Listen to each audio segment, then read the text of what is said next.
my YouTube channel. ඕගොල්ලෝ මං අර online jobs මේ ගැන වීඩියෝ එකක් දැම්ම එක ඕගොල්ලෝ ගොඩක් දෙනෙක් බලලා තිබ්බා ඒක.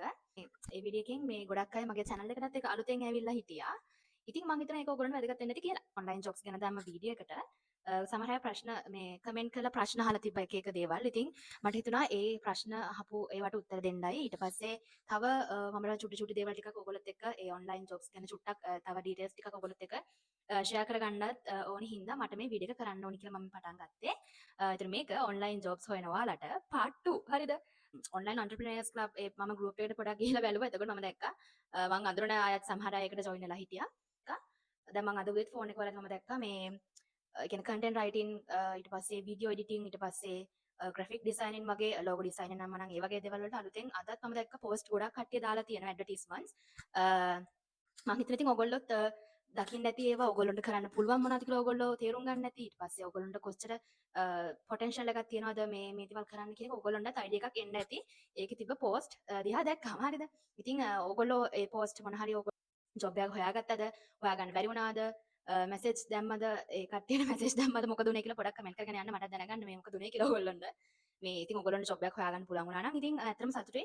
පොඩක් ඔයගොල්ලොත් එක්ක share කරගත්ත නිසා ඔයගොල්ලෝ කාට හරි කෙනෙක්ට මොකක් හරි job opportunity එකක් හම්බුණා කියන එකෙන් මටත් පොඩි satisfaction එකක් එතකොට තියෙනවා. ඒ නිසා ඔයගොල්ලෝ comment කරගෙන යන්න ඔයගොල්ලොන්ටත් job එකක් හොයාගන්න පුළුවන් වුණාද බැරි වුණාද කියලා. හරි ඉතින් අද වීඩියෝ එක මම ඔයාලත් එක්ක share කරගන්න කියලා හිතුනේ. මම එදා නිකන් අර වීඩියෝ එක නිකන් overall මම මොනවද කරේ කියලා ඔයගොල්ලොන්ට idea එකක් දුන්නාට මම කිව්වේ. කියන්නේ ඔයගොල්ලෝ සමහර අය දන්නේ නැතුව ඇති මෙහෙම job එකක් part time එකක් හරි full time එකක් හරි මේ විදිහට online මොන හරි දෙයක් ඔයගොල්ලන්ට හොයාගන්න එකේ තියෙන වැදගත්කම මොකක්ද කියන එක. හරිද? මම ඒක ටක් ගාලා කියන්නම්. ඊට පස්සේ මම කියන්නම් කියන්නේ scams වර්ග තියෙනවා. ඒ කියන්නේ ඔයගොල්ලන්ට අනවශ්‍ය විදිහේ ඔයගොල්ලොන්ගේ කැරක්ටර් එක තියෙනවා ඔයගොල්ලෝගේ චරිතයට හානි වෙන්න පුළුවන් විදිහේ සමහර දේවල් මම මේ එක්ස්පීරියන්ස් කරලා තියෙනවා ඒ වගේ දේවල්. ඉතින් ඒ නිසා ඔයගොල්ලෝගේ නමට හානි වෙන දේවල් වලට ඔයගොල්ලෝ යොමු වෙන්න එපා මේ සල්ලි හම්බ වෙනවා කියලා. ඉතින් ඒ වගේ දේවල් මොනවද කියලාත් මම ඔයගොල්ලන්ට කියන්නම්. ඊට පස්සේ මම කියන්නම් සමහර නංගි කෙනෙක් අහලා තිබ්බා. එයා O levels ඉවර වෙච්ච කෙනෙක් මං හිතන්නේ. එයා අහලා තිබ්බා O level ඉවර වෙච්ච උණ කෙනෙක්ටත් කරන්න පුළුවන්ද කොහොමද කරන්න කියලා ආටිකල් රයිටින්. මම ආටිකල් එකක් කොහොමද කරන්න කියලා මම ඔයගොල්ලන්ට ඒකත් මම පොඩිවට කියන්නම්. ඊට පස්සේ මොනවාද tools වර්ග පාවිච්චි කරන්න පුළුවන් ඒ ටික මම කියන්නම්. මේ විදිහේ part time එකක් හරි full time හරි job එකක් online කරන එක, ඒ කියන්නේ remote විදිහට කරන එක ඕගොල්ලන්ට වැදගත් වෙන්නේ කොහොමද? හරිද? ඉස්සෙල්ලා undergraduates ලට, ඒ කියන්නේ university students ලා ඉන්නවනේ. එතකොට ඒ කෙනෙක්ට දැන් මම undergraduate කෙනෙක් විදිහට boarding වෙලා ඉන්නේ. එතකොට දුර ඉන්නේ campus වලට යන්න එන්න වියදම් යනවා, බස් ගාස්තු, ඊට පස්සේ campus එක ඇතුළේ වියදම් තියනවා, ඊට පස්සේ notes වලට, ඊට පස්සේ ඔය කෑම බීම වලට boarding ගාස්තු, ඊට පස්සේ හැම දෙයකටම ගොඩාක් වියදම් වෙනගෙන අපි ආස කෑමක් දැක්කොත් මේ දෙයක් ගන්න ඒ වගේ ගොඩාක් වියදම් තියෙනවා. ඉතින් ඒ වියදම් වලට ගෙදරට පොඩි සපෝට් එකක් විදිහට තමයි මම නම් සාමාන්‍යයෙන් ඔන්ලයින් ජොබ් එකක් කරන්නේ. සාමාන්‍යයෙන් මම දැන් බෝඩින් එකට යද්දි මට අප්පච්චි ගාණක් අතර දෙනවා. ඉතින් එතකොට ඒ ගාණෙන් මට හැම එකක්ම කවර් කරගන්න හිතෙන්නේ නැහැ සමහර තැන්වලදී. මොකද මම ආස කෑමක් දැක්කොත් එහෙම මොන හරි ආස දෙයක් දැක්කොත් එහෙම මට හිතෙනවා දැන් මේ අප්පච්චි දුන්න සල්ලි වලින් ඒක ගන්න එක. එතකොට පවුන එතකොට යාට ආපහු සල්ලි දාන්න වෙනවා මට. එහෙම වගේ තැන්වලදී මම එතන මගේ account එකේ මම සල්ලි කීයක් හරි අරගෙන මම ඒක adjust කරගන්න. සමහර තැන්වලදී ඔයගොල්ලන්ටත් මේ වගේ part time job එකක් හොයාගන්න එක හොඳයි කියලා හිතනවා. ගෙදරින්ම යැපෙනවට වඩා. මොකද දැන් අපි අවුරුදු 25 26 වයසේ ඉන්නේ. ඉතින් එහෙම කෙනෙක්ට තාමත් ගෙදරින් යැපි ඉන්නවට වඩා මං හිතනවා පොඩි හරි ගාණක් හොයාගෙන ගෙදරටත් සපෝට් එකක් දීගෙන මේ එහෙම කරගන්න එක හොඳයි කියලා. මෙහෙමයි ඉතින්. ගෙදර නම් අර එහෙම සල්ලි දෙනවා. එනකට අර දැන් හිතනවා දැන් ලොකු වෙන හිතනවා ඒක නිකන් හරි නෑ වගේ නේද කියලා. කෙනෙක් ගෙදරින්ම සල්ලි ඉල්ල ගන්න එක. මම නම් ඉස්සර වුණත් දැන් levels O levels වල ක්ලාස් ගියත් මම ඉස්සර රුපියල් 100ක් දුන්නාම මට නුවර ගිහිල්ලා ආපහු එන්නත් සල්ලි 100 ඇති. ඒ ඇවිල්ලත් මම 50ක් ඉතුරු වුණත් මම අබ්බච්චිට ආපහු ගෙනත් දෙනවා මේ ඉතුරු සල්ලි කියලා. මේ වුණාට දැන් කැම්පස් ගියාට පස්සේ එහෙම ඉතුරු සල්ලි මෙන්න ඉතුරු වුණා කියලා දෙන්න වෙන්නේ නැහැ. ඒ නිසා මේ වගේ ඔන්ලයින් ජොබ් එකක් කරලා ඕගොල්ලන්ට කැමති දෙයක් ගන්න කීයක් හරි ඉතුරු කරගන්න මේක ඇත්තටම හොඳ අවස්ථාවක්. හරිද? ඕගොල්ලෝගේ ළඟම ඉන්න කෙනෙක් එක්ක ඔයාලා එළියට යනවා නම් කන්න බොන්න කැෆේ යනවා නම් ඊට පස්සේ යාලට මොන හරි gift දෙනවා නම් birthdays තියෙනවා සමහර අයට anniversaries කියන්නේ වගේ ගොඩක් purposes තියෙනවා. ඉතින් ඒ වගේ දේවල් වලට ඕගොල්ලන්ට වියදම් කරගන්න මේ වගේ සල්ලි ටිකක් හොයාගෙන තියාගන්න හොඳ. නැත්තම් 25 26 වගේ වයසක් වෙද්දිත් අපි අම්මලාගේ සල්ලි ඉල්ලගෙන කැෆේ යනවා නම් පාටි දානවා නම් ඇඳුම් ගන්නවා නම් අර ඒ අම්මලාගේ තාත්තලාගේ සල්ලි වලින් අර හැම ලොකුවට අර මොකක්ද ඒකට කියන්නේ මේ රඟන්න හිතෙන්නේ නැහැ. මං කියන්නේ ගොඩක් අයට ඒක තියෙනවා. හරිද? ඕගොල්ලොත් පොඩි අය නම් මේ සමහරලාට ඒ වයසට වගේ එද්දි තේරෙයි. අර එහෙම අම්මලාගේ සල්ලි වලින්ම පෙන්නගෙන ඉන්න හිතෙන්නේ නැහැ. ඉතින් ගොඩක් අයට මං කියන්නේ බහුතරයකට. ඉතින් එහෙම වුණාම මේ වගේ ජොබ් එකක් කරලා ඔයගොල්ලෝගේ වියදම් ටික කවර් කරගන්න පුළුවන්. හරිද? ඉස්සෙල්ලම සැලරි එක විදිහට හම්බුනේ රුපියල් 10000යි මම පටන් ගත්තේ. 10000යි තමයි මම සෙකන්ඩ් ඉයර් එකේ ඉද්දි. 10000යි. ඊට පස්සේ 10000න් මම සාමාන්‍යයෙන් 5000ක් හරි මේ ඉතුරු කරගන්නවා. ඉතුරු 5000 තමයි මගේ අතේ තියාගෙන. අතේ තියාගෙන කියන්නේ ඔයගොල්ලොත් බැංක් accounts දෙකක් තියාගන්න. මම බැංක් accounts මට 3ක් තියෙනවා. ඒකෙන් මම කාඩ් එක මේ ක්‍රෙඩිට් කාඩ් එක හදාගෙන ඉන්නේ මම දෙකට. ඒකිනුත් එකකින් තමයි මම පාවිච්චි කරන සල්ලි මේ ගන්න කරන්න. කමර්ෂල් බැංක් එකේ මම ඒක ගන්න කරන් තියාගෙන ඉන්නවා. පීපල්ස් බැංක් එකයි BOC බැංක් එකයි තියාගෙන ඉන්නේ මේ මම ගන්න සල්ලි තැන්පත් කරන්න. හරිද? ඒකින එකපාරක් මට 17000 ගණක් හම්බුණා. ඒතර ඒකෙන් මම රුපියල් 10000ක්ම BOC බැංක් එකේ ඩිපොසිට් කරා. ඉතුරු 7000 තමයි මම තියාගත්තේ මගේ වියදම් වලට. හරිද? ඒ කියන්නේ හම්බ වෙනවා කියලා අපිට රුපියල් 10000ක් හම්බ වෙනවා නම් අපි 50000ක වියදම් කරලා හරියන්නේ නැහැ නේ. නිසා අර හම්බෙන ප්‍රමාණයට ගැලපෙන්න ජස්ට් කරගෙන තමන්ගේ වියදම් කරගන්න ඕනේ. හරිද? මම හිතනවා ඔයගොල්ලන්ටත් ඒ වගේ බැංක් accounts දෙකක් තියාගන්නතොත් හොඳයි කියලා. එකක් මේ ඩිපොසිට් කරන්න සල්ලි ඩිපොසිට් කරලා තියාගන්න. ඒතකොට ඒකට පොලිය හැදි තියෙනවනේ. ඊට පස්සේ අපේ වියදම් ටික කියන්නේ සල්ලි ගන්න කරන්න තියාගන්න normal account එකක් හරි account එකකට දාලා තියාගන්න. ඒකට විතරක් කාඩ් එකක් හදාගන්න. නැත්නම් බැංක්ස් දෙකටම කාඩ්ස් හදාගත්තොත් එහෙම අපි දෙකෙන්ම ඕන විදිහට සල්ලි ගන්න කරන්න වෙනවා. හරිද? හරි දෙවෙනි පොයින්ට් එක තමයි මම කතා කරන. ඔයගොල්ලොන්ට මුණ දෙන්න වෙන ස්කෑම්ස් වර්ග මොනවද කියලා. හරිද? ගොඩක් වෙලාවට ඔන්ලයින් entrepreneurs club group එකේ ඒ කියන්නේ ඒකේ තියෙනවා. හරිද? මම එක දවසක් මම එකට මැසේජ් දැම්ම. ඒකේ කියලා තිබ්බේ මේ post එකේ තිබ්බේ මෙහෙම part time job එකක් තියෙනවා. මේ undergraduate කියන්නේ යුනිවර්සිටි යන ඔයාලට undergraduates ලට part time job එකක් තියෙනවා. මාසෙට මෙච්චරගෙන මොනවද තිබ්බා. ඊට පස්සේ මම දාලා බැලුවා මොකද්ද මේ කියන්නේ කියලා. ඉතින් ඒක අපි මැසේජ් කරද්දී තේරෙනවා ඒක ගෑල්ලා මේ කියන්නේ ඒකේ post එකේම තියෙනවා මේ only for women කියලා. එතකොට එහෙම අර only for women කියලා තිබ්බ. ඉතින් ඒ නිසා තමයි මම මැසේජ් කරේ girls women කියලා. එතකොට මේ ඒකේ මැසේජ් කරන් යද්දී අපිට තේරෙනවා මේක මොන වගේ එකට හැරෙන ජොබ් එකක්ද කියලා. හරිද? ඒ කියන්නේ ඒක දෙයක් මොනවා හරි පෙන්නලා හරි ෆොටෝස් යවලා හරි එහෙම හම්බ කරන්න ඒ කට්ටිය අපිව හයර් කරගෙන ඒ වගේ කරන්න වෙන ජොබ්ස් උත් තියෙනවා. හරිද?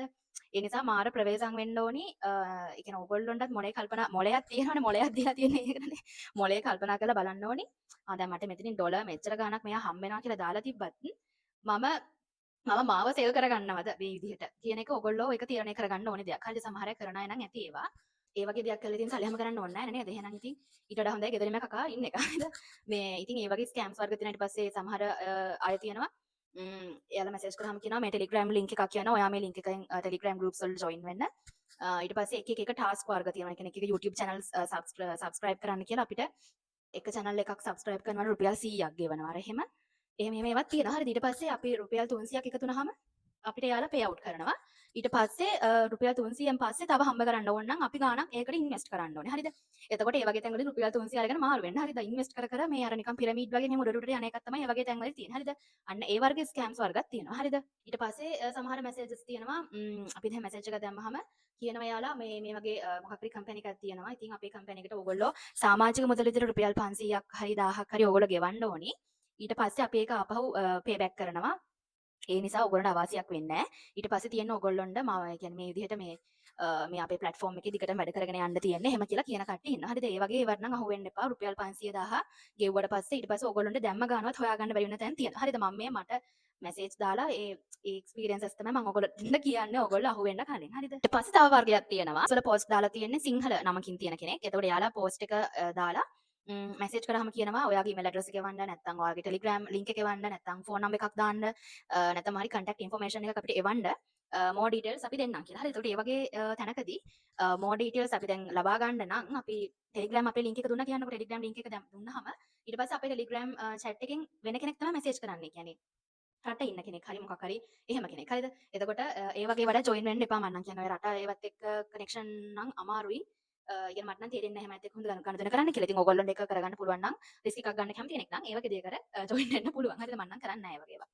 ඊට පස්සේ තව තියෙනවා content writing වගේම දැන් සමහර අය තියෙනවා typing job එකක් තියෙනවා මට ඒක කරගන්න කෙනෙක් ඕනි කියලා එහෙම ඉල්ලන අය. ඊට පස්සේ message කරාට පස්සේ type කියන්නේ රට අයත් එක්ක සම්බන්ධ වෙන්නේ. හරිද? ඒවා තනිකර scams. හරිද? ඒ කියන්නේ type කරගන්න අපි පිටු 50ක් තියෙනවා ටයිප් කරගන්න ඉංග්‍රීසි වලින් ඒකට අපිට ඩොලර් මම ඔයගොල්ලන්ට ඩොලර් 400ක් ගෙවනවා 500ක් ගෙවනවා ඒ වගේ කියන කට්ටිය ඉන්නවා. හරිද?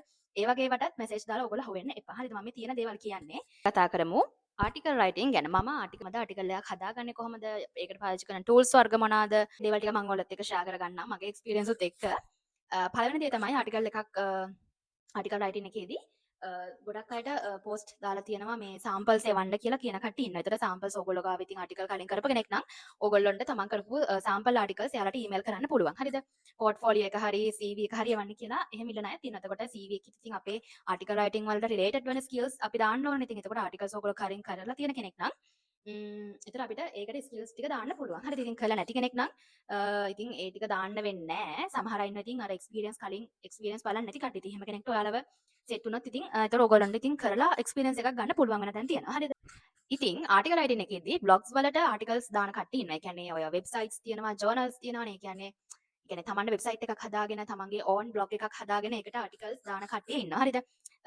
ඔයාලට ඕන නම් තමන්ගේ වෙබ්සයිට් එකක් බ්ලොග් එකක් හදාගන්න පුළුවන්. ඉතින් ඒකට කිසි මුදලක් වැය වෙනවා. අනිත් එක අවුරුද්දෙන් අවුරුද්ද අපි ඒකට මේ ගාණක් ගෙවන්න ඕනි. ඉතින් එහෙම තියෙනවා. ඉතින් ඕගොල්ලන්ට පුළුවන් නම් ඒක පොඩ්ඩක් සර්ච් කරලා බලලා කොහොමද බ්ලොග් එකක් හදාගන්න, වෙබ්සයිට් එකක් හදාගන්න ආටිකල්ස් දාන්න කියලා බලලා ඕගොල්ලොන්ට ඒකට කැපැසිටි එකක් තියෙනවා නම් සල්ලි වේදන් කරන්න පුළුවන් කෙනෙක් නම් තමන්ගේ ඕන් වෙබ්සයිට් එකක් හදාගෙන තමන්ගේ ආටිකල්ස් දාලා තමන් ඒ කියන්නේ ඒක ඩිවලොප් කරගන්න පුළුවන්. හරිද? එහෙම බැරි කෙනෙක්ට දැන් අපිට එහෙම ලොකු වියදමක් දාලා මට නම් එහෙම බ්ලොග් එකක් හදාගන්න බෑ. ඉතින් ඒ නිසා තමයි මම අනිත් අයගේ ආටිකල්ස් අරගෙන ඒ කට්ටියට කරලා දෙන්නේ. හරිද? ඉතින් ඒ වගේ වෙබ්සයිට්ස් වලට දාන ආටිකල්ස් වර්ග තියෙනවා. ඊට පස්සේ තව ආටිකල්ස් වර්ග තියෙනවා. ඒ කියන්නේ ෆ්‍රීලාන්සින් ඕගොල්ලෝ අහලා ඇති ෆ්‍රීලාන්සින්, අප්වර්ක්, ඊට පස්සේ මයික්‍රෝ ජොබ්ස් වර්ග තියෙනවා. ඊට පස්සේ ෆයිවර් වගේ ගොඩක් ප්ලැට්ෆෝම්ස් තියෙනවා. හරිද? ෆ්‍රීලාන්ස් එකේදී ආටිකල්ස් කියන්නේ ඒකෙම ඇලර්ට් එකේ අපි ඉන්න ඕනි. කියන්නේ ගිග්ස් දානවා කියලා අපි කියන්නේ. ඉතින් එතකොට ඒව ගිග්ස් දදා තමයි අපි අපිව මාකට් කරන එක කරන්නේ. හරිද? ඉතින් ඒ නිසා ඒ වගේ දේවල් තියෙනවා ප්ලැට්ෆෝම්ස් ආටිකල් රයිටින් එකම ගොඩාක් දේවල් තියෙනවා. මම දැන් කියනම් ආටිකල් එකක් කොහොමද ලියාගන්නේ කියලා. මම නිකන් සරලව කියන්නම්. නිකන් අර කට්ටිය අහලා තිබ්බා. හරිද? මට කමෙන්ට් වලින් ඒවට රිප්ලයි කරලා එහෙම දිග කමෙන්ට්ස් දාන්න බෑනේ. ඉතින් ඒ නිසා ටක් ගාලා මම කියනම් ආටිකල් එක කොහොමද සාමාන්‍යයෙන් ලියාගන්නේ කියලා. හරිද? සාමාන්‍යයෙන් ආටිකල් එක ඔයගොල්ලෝ එසේ එකක් ගත්තා. ඉස්සෙල්ලම ටොපික් එක දානවා. ඊට පස්සේ ඉන්ට්‍රොඩක්ෂන් එක දානවා.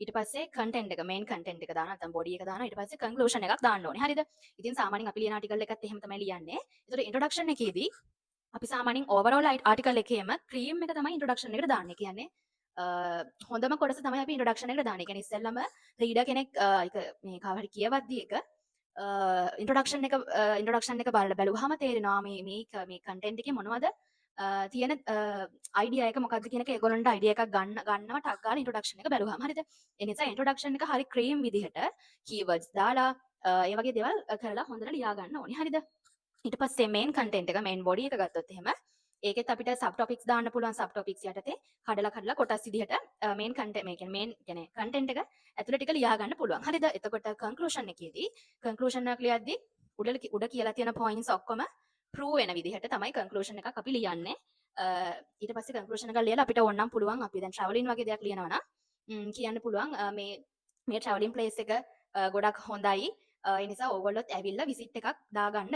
يعني ඒ වගේ අර මේ රීඩර් කෙනෙක්ව මොටිවේට් කරන මොකක් හරි ලස්සන කෝට් එකක් යටින් දාලා අපිට ආටිකල් එක කන්ක්ලූෂන් එකට පස්සේ ඉවර කරන්න පුළුවන්. සමහර අය වගේ contact details දානවා, email address එකක් දාන්න පුළුවන්, phone numbers දාන්න පුළුවන්, ඊට පස්සේ address එකක් දාන්න පුළුවන්. ඒ වගේ details ඇතුළත් කරලා අපිට පුළුවන් කන්ක්ලූෂන් එකෙන් පස්සේ ආටිකල් එක ඉවර. තව දෙයක් තමයි අපි සාමාන්‍යයෙන් දැන් අපි ගත්තොත් එහෙම as an example අපිට ටයිටල් එක තියෙන ඕන දඹුල්ල කේව් ටෙම්පල්. හරිද? දඹුල්ල මේ ගුහා තියෙන අර විහාරේ තියෙන දඹුල්ල කේව් ටෙම්පල් කියලා ගත්තොත් එහෙම අපි Google එකේ නිකම්ම Google search කරනවා දඹුල්ල කේව් ටෙම්පල් කියලා. එහෙම search කරද්දී යටින් එනවනේ search වෙන දේවල් එනවනේ. එතකොට ඒකෙදි අපිට බලන්න පුළුවන් most searched things මොනවාද කියලා දඹුල්ල කේව් ටෙම්පල් එක සම්බන්ධව. හරිද? එතකොට අන්න ඒ යටින් එන points වලින් තමයි අපි keywords හදාගන්නේ. හරිද? ඒක අපි දඹුල්ල කේව් ටෙම්පල් කියලා search කරද්දී යටින් search results වලින් එනවා Dambulla cave temple entrance fee, Dambulla cave temple opening hours, නැත්නම් Dambulla cave temple visiting seasons වගේ දේවල් පල්ලෙහාට එනවා. හරිද? search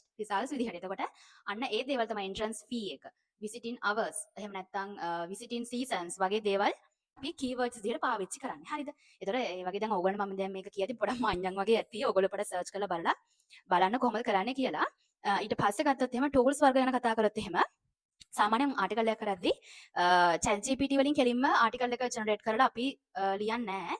මොකද එතකොට සාමාන්‍යයෙන් chat GPT මේ AI knowledge එකත් එක්ක ගොඩාක් වැඩ කරන අයට තේරෙනවා මේක AI generated එකක්ද නැත්නම් manual කරපු ආටිකල් එකක්ද කියලා. ඒ කියන්නේ සාමාන්‍යයෙන් අර unique words තියෙනවනේ අපි chat GPT දාලා ගත්තාමනේ AI ගැන පොඩ්ඩක් අර දැනුමක් තියෙන මිනිස්සෙක්ට ටක් ගාලා තේරෙනවා මෙයා මේක manual කරපු ආටිකල් එකක්ද නැත්නම් AI generated කරපු ආටිකල් එකක්ද කියලා. හරිද?